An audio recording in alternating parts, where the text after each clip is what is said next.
السلام عليكم ورحمة الله وبركاته. بس بقى يا حبايبي النهاردة عاملين كيكة جميلة جدا. بسم الله الرحمن الرحيم. النهاردة بقى يا حبايبي عاملين تعجبكم خالص.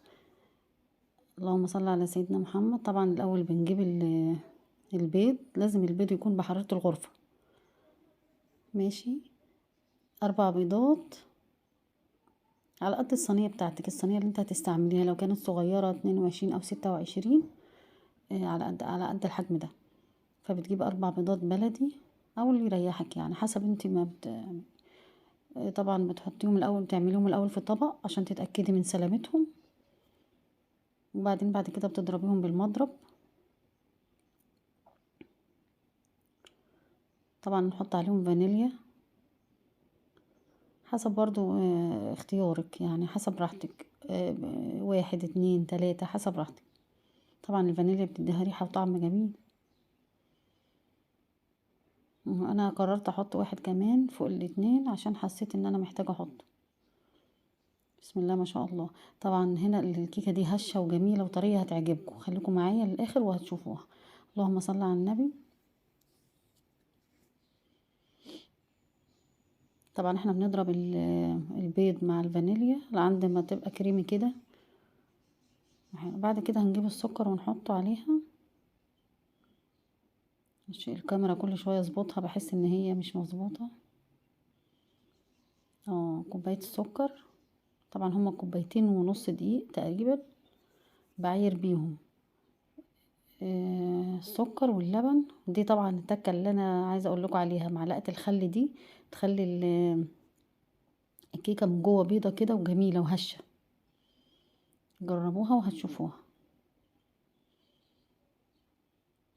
شايفين مزجوا مع بعض السكر والبيض، بقت جميلة قوي. بقت كريمي وهشة وجميلة ازاي.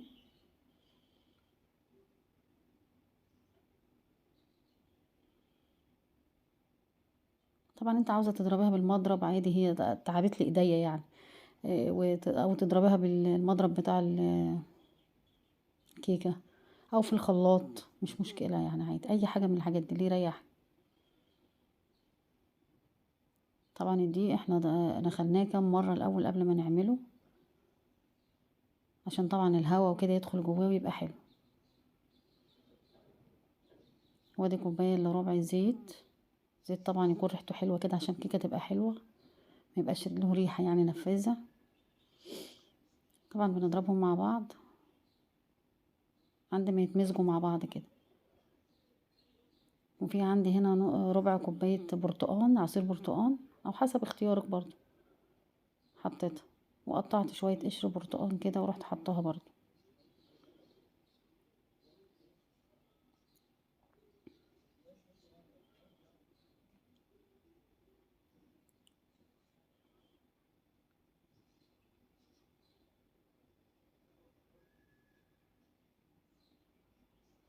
طبعا رحت اجيب قشر البرتقان بقى، يعني المبشرة عندي مش لاقياها، دورت عليها ما لقيتهاش الصراحة.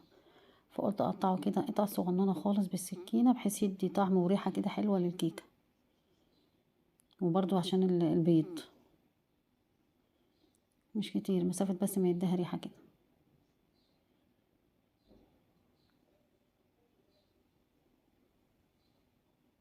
مهم. الخليط اتمزج وبقى ما شاء الله. حط مثلا ربع كوباية البرتقان دي، عصير البرتقان.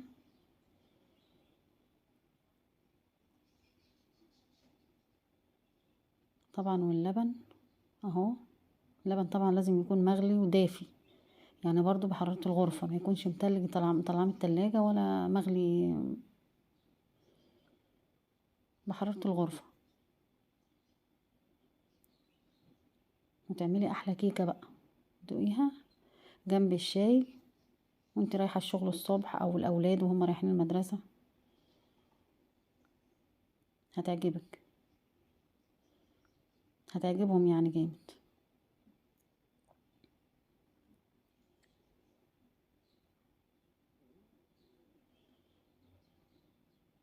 مش عارفة خيال الكاميرا كده جاي في الصورة.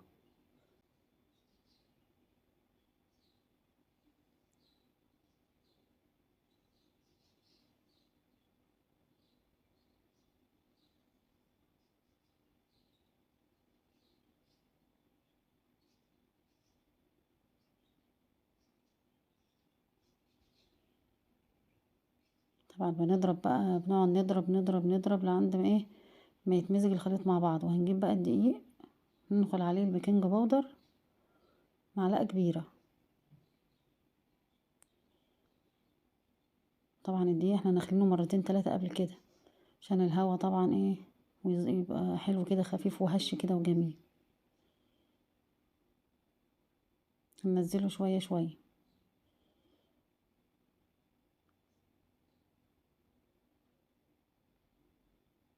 اهو، شوية شوية لعند ما يتجانس كده شوية ونضربه. نرجع ننزل شوية الباقيين تاني.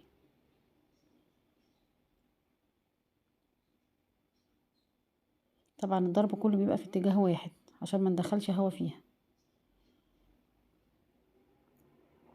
نبقى حريصين على كده ان احنا نضرب في كله في اتجاه واحد.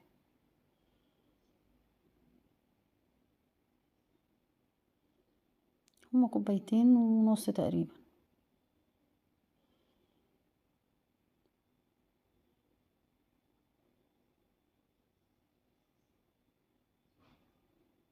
طبعا لو المضرب يبقى اسهل يعني، يبقى افضل لو انت حابه، لو حابه كده برضو اللي يريحكم.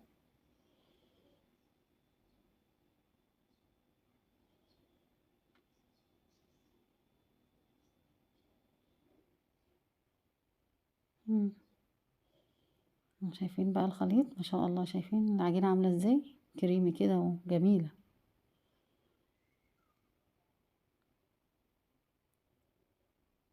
جبنا الصينيه بقى اهي، جبنا الصينيه عندنا وهنحط. شايفين العجينه بتعمل ازاي، ما شاء الله. بصوا عايزه اوريها لكم، بصوا جمال اهي، جميله فعلا. خلاص كده هنحطها في الصينيه. نحطها في الصينيه بقى نضيفها. طبعا انا بديها تكه كده زياده يعني عشان ايه، اطمن ان هي خلاص كده يعني ظبطت.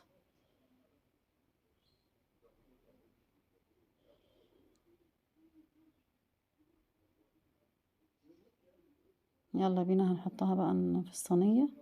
طبعا الصينيه احنا شويه دقيق كده صغيرين كده عملناهم عشان الحاجه ما تلزقش فيها وتتحرق في الفرن.